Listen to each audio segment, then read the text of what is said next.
नमस्कार दोस्तों, मैं मनीष कुमार, आपका हमारे यूट्यूब चैनल वार फॉर नौकरी 99 में हार्दिक स्वागत है। आज हम बात करेंगे घड़ी की अगली क्लास में, जिसमें कल वाली क्लास में बात की थी दर्पण प्रतिबिंब। घड़ी का दर्पण प्रतिबिंब देके वास्तविक समय पहुंचे या वास्तविक समय देके घड़ी का दर्पण प्रतिबिंबित समय पहुंचे। ठीक है, तो आज बात करेंगे जल प्रतिबिंब की बात की। किसकी बात करेंगे? जल प्रतिबिंब की। जैसे जल प्रतिबिंब की बात करते हैं तो किसी पानी के जोड़े या किसी टंकी के पास में हम खड़े होते हैं। टंकी के पास में किसी पानी की, जहां पर पानी भरा हुआ वहां पर खड़े होते हैं, तो क्या होता है, हमारी कंडीशन क्या होती है, जो पैर हमारे नीचे हैं वो कौन सी ओर? ऊपर की ओर। सिर कौन सी ओर? नीचे की ओर। कहने का मतलब ऊपर का नीचे और नीचे का ऊपर की ओर दिखाई देता है। जैसे यहाँ पर ये घड़ी है और घड़ी में कहने का मतलब यहाँ बोल दिया कि 3 बज रहे हैं। कितने बज रहे हैं? 3 बज रहे हैं। 3 बजने का मतलब घंटे वाली सुई कहां पर होगी भाई? 3 पर होगी, और मिनट वाली सुई कहां पर होगी? 12 पर।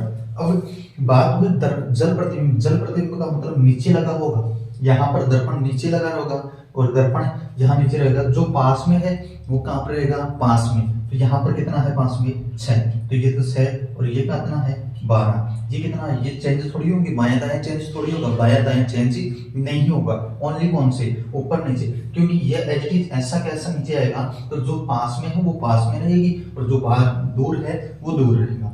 तो यहाँ पर कितना? 9। अब ये सुई है, ये दिशा थोड़ी चेंज करेगी। ये तो सुई कौन सी है? गंठे वाली। और मिनट वाली सुई कहां पर हो जाएगी? यहाँ पर हो जाएगी।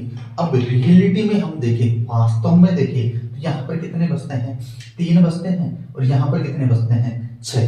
कहने का मतलब यह कौन सी सुई है? मिनट वाली। और ये सुई कौन सी है? घंटे वाली। रियलिटी में हम बात करें तो यहाँ पर तो कितना आता है? 3। और यहाँ पर कितना आता है? 6।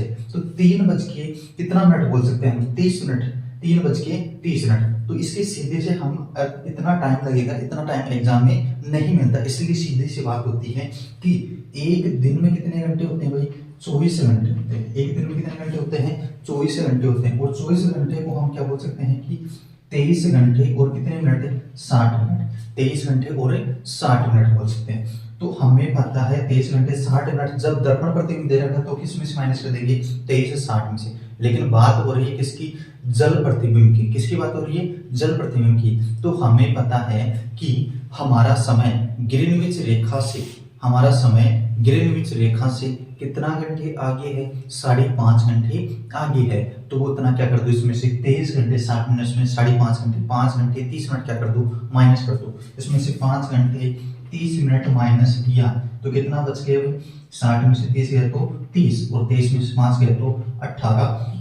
18 घंटे 30 मिनट में से क्या कर देना? माइनस। जैसे जल प्रतिबिंब का समय पहुंचे, वास्तविक समय पहुंचे या फिर बाद का समय पहुंचे। यहाँ पर देगा कि जैसे 3 बजे हैं, किसी घड़ी का 3 बजे हैं, घड़ी का जल प्रतिबिंब देखने पर, घड़ी का कौन सा? जल प्रतिबिंब देखने पर, तो घड़ी में कितना समय दिखाई देगा? घड़ी का जल प्रतिबिंब देख रहे हैं ना, तो जल प्रतिबिंब में कितना समय दिखाई देगा? कितने कितने में से भाई? 18। 30 में से 18 घंटे 30 मिनट में से क्या कर दो? माइनस कर दो। कितने बजे? 3 बजे हैं। 3 बजे का मतलब 3:00 हुई है। 30 में से 0, 30 का तो 30। 18 में से 3 गया तो 15। आप ही क्या बोलेंगे कि 15:30 हुई है। 15:30 का मतलब जितना टाइम हुआ है 3:30। जो हमने इससे निकाला था कितना? 3:30। तो सीधी सी बात है, जब भी जल प्रतिबिंब के बारे में बात की जाएगी तो किस में से माइनस कर देना? 18 घंटे 30 मिनट में से माइनस कर देना। जैसे दे दिया गया किसी घड़ी में 10:20 हो रहे हैं, 10:20 हो रहे हैं। घड़ी का जल प्रतिबिंब देखने पर, घड़ी का जल प्रतिबिंब देखने पर कितना समय प्रतीत होगा? 10 बज के कितनी मिनट हुई है? 20 मिनट हुई है। और क्या देखना हमें? जल प्रतिबिंब की बात की गई है, तो कितने में से माइनस कर दो? 18। 30 में से 18, 30 में से 10:20 क्या कर दो? माइनस कर दिया।